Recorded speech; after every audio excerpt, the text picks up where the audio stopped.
करेंगे। डॉक्टर साहब, मुख्तसरन हमें बता दीजिएगा कि कश्मीर के पेशेंट्स को आपने इलाज किया है, कितने लिवर पेशेंट्स और कैसे ये लिवर जो है फैटी लिवर बन जाता है? फैटी लिवर आज की डेट में बहुत ही कॉमन बीमारी है।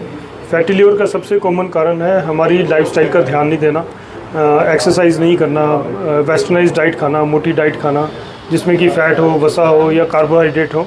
इन दोनों चीज़ों की वजह से लिवर में फ़ैट बढ़ता चले जाता है। तो अल्कोहल, मोटापा, डाइट, लैक ऑफ एक्सरसाइज ये बड़े कारण हैं जिसकी वजह से फैटी लिवर दिखता है। हमारे देश की इस पार्ट में, नॉर्दर्न पार्ट में, शराब सबसे कॉमन कारण है, मोटापा दूसरा कॉमन कारण है। तो उससे फैटी लिवर किसी के भी, आज हम कॉमन अपने पेट के अंदर किसी के भी अल्ट्रासाउंड कराएं अपनी फैमिली का, तो तकरीबन 70% लोगों के अंदर फैटी लिवर होगा। किसी में ग्रेड 1 होगा, किसी में ग्रेड 2 होगा, किसी में उससे ज़्यादा होगा।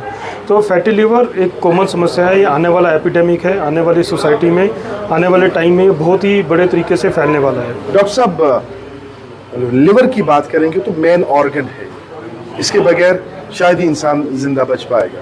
तो मुझे ये बताएं कि ये ग्रेड सिस्टम मुझे समझाइए, पहले किस ग्रेड में क्या इलाज होनी चाहिए, दूसरे ग्रेड में क्या इलाज होनी चाहिए, और जो फाइनल स्टेज है उसमें क्या इलाज होनी चाहिए? सो फैटी लिवर को हम 4 ग्रेड्स में डिवाइड करते हैं, ग्रेड 1, 2, 3, 4। ग्रेड 1 के अंदर हम अल्ट्रासाउंड कराएंगे, हमें कोई तकलीफ़ नहीं होगी। अल्ट्रासाउंड कराएंगे उसमें हमें फैटी लिवर दिखेगा, कोई तकलीफ़ नहीं, कोई पेट में दर्द नहीं, कोई टेस्ट में ख़राबी नहीं, सिर्फ फैटी लिवर अल्ट्रासाउंड में। तो इसमें आपको सिर्फ डाइट का कंट्रोल करना है और एक्सरसाइज करना है, उसी से ठीक हो जाएगा। ग्रेड 2 फैटी लिवर वो उससे थोड़ा बड़ा है, लेकिन वो भी अगर हम डाइट का कंट्रोल करेंगे, अपनी सेहत का ध्यान सिम्टम्स भी बता दीजिए। उसके अंदर थोड़ा पेट के अंदर भारीपन रह सकता है, और हो सकता है कि लीवर का फंक्शन टेस्ट जो LFT बोलते हैं उसके अंदर SGOTPT एंजाइम्स होते हैं वो बढ़े हुए दिखें। अच्छा। तो उसमें भी बहुत ज़्यादा तकलीफ नहीं होगी। सो ग्रेड 3 और 4 के अंदर आपके पेशेंट को भारीपन की प्रॉब्लम हो सकती है, हो सकता है किसी पेशेंट को जॉन्डिस हो। इसके अलावा उसमें भी बहुत कॉमन सिम्टम नहीं दिखेंगे, लेकिन लीवर के टेस्ट बहुत ख़राब होंगे जिसमें कि एंजाइम्स बढ़े हुए होंगे और लिवर के अंदर अल्ट्रासाउंड में फैटी लिवर ज़्यादा दिखा होगा। तो इस ग्रेड को और ज़्यादा सब्जेक्टिव रखने के लिए, सब्जेक्टिवनेस से हटाने के लिए हमें फाइब्रोस्कैन की ज़रूरत है। फाइब्रोस्कैन कराएंगे तो हमें बेहतर तरीके से पता चलेगा कि कितना ग्रेड का फैट है और उसको हम फॉलोअप में मैनेज कर पाएंगे। तो अगर ग्रेड 3 और 4 का फैटी लिवर है, प्राइमरीली हमारा उसमें भी मोटिव यही होता है कि सिर्फ लाइफस्टाइल को मॉडिफाई करें। कुछ मेडिसिन की जरूरत जो टैबलेट की फॉर्म में होंगी, सुबह शाम खानी है। 2-3 महीनों में ज़्यादातर अगर डाइट कंट्रोल करेंगे तो 2-3 महीनों में काफ़ी असर दिखेगा और लीवर के अंदर से फैट बहुत जल्दी गायब हो जाता है अगर ठीक से अपनी देखभाल की जाए तो बहुत सारे ऐसे पेशेंट्स आपने देखे होंगे जिनका लिवर पूरी तरीके से डैमेज होता है, तो उसके बाद कैसे आप उनके जो डोनर्स होते हैं, क्योंकि मैंने सुना है कि क्योंकि मैं साइंस स्टूडेंट नहीं हूँ लेकिन थोड़ा नॉलेज रखता हूँ कि लिवर में ज़्यादा ग्रोथ होती है, तो कितने टाइम तक वो रिकवर होते हैं फिर? सो लिवर में एक बहुत अच्छी खासियत है कि लिवर ग्रो हो जाता है। आपने बहुत अच्छी चीज़ बोली, लेकिन ऐसा नहीं है कि लिवर अनलिमिटेड ग्रो होता चले जाएगा। फैटी लिवर हुआ, उसके अंदर सोजिश हुई, NASH बोलते हैं, स्टेटोहेपेटाइटिस, लिवर के अंदर सोजिश आई, लिवर के एंजाइम्स खराब हुए और उसके बाद सिरोसिस हुई।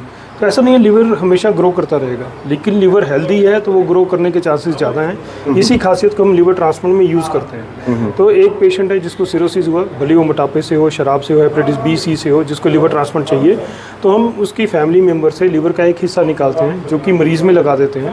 जो लिवर का एक हिस्सा मरीज़ में लगाते हैं वो भी बड़ा हो जाता है, जो पीछे डोनर में छोड़ते हैं वो भी बड़ा हो जाता है। तो इसको बड़ा होने में तकरीबन 2 महीने लगते हैं। इसका मतलब ये नहीं है कि पेशेंट तब तक बेड में रहेगा।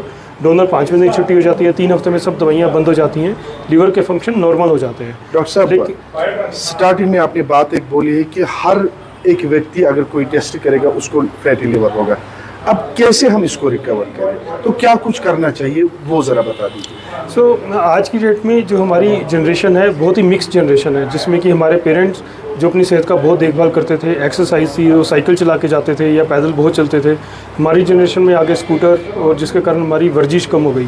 जो हमारी नेक्स्ट जनरेशन है, जो बच्चे हैं, उनको मैं ये सुजेस्ट करूँगा कि अपनी वेस्टर्नाइज डाइट का ध्यान रखें। जो पैक्ड फूड है, पिज़्ज़ा है, बर्गर है, उससे बचने की कोशिश करें जितना बच सकते हैं। सोसाइटी है, बच नहीं सकते, लेकिन जितना मिनिमम खा सकते हैं उतना लें। पैक्ड फूड कम लें। एक्सरसाइज को अपना रूटीन बनाने की कोशिश करें। दिन में 45 मिनट या 20 मिनट भी एक्सरसाइज करेंगे तो भी आपके लिए बेहतर है।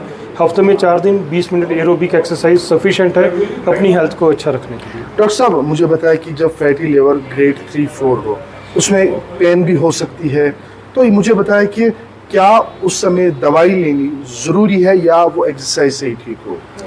सो ऐसी हालत में जैसे फैटी लिवर जनरली आपको बिना टेस्ट के नहीं पता रहेगा, टेस्ट करेंगे तो भी हमें बेहतर पता रहेगा।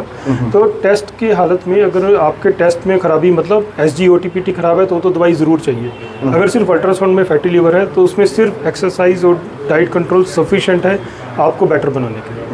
बहुत बहुत शुक्रिया डॉक्टर साहब, आपने वक्त दिया, बहुत बहुत शुक्रिया। डॉक्टर पुनीत सिंघल जी जो कि लिवर ट्रांसप्लांट के एक्सपर्ट हैं, और तफसीलन आपने जान लिया है कि कैसे हम एक हेल्दी लिवर बना सकते हैं।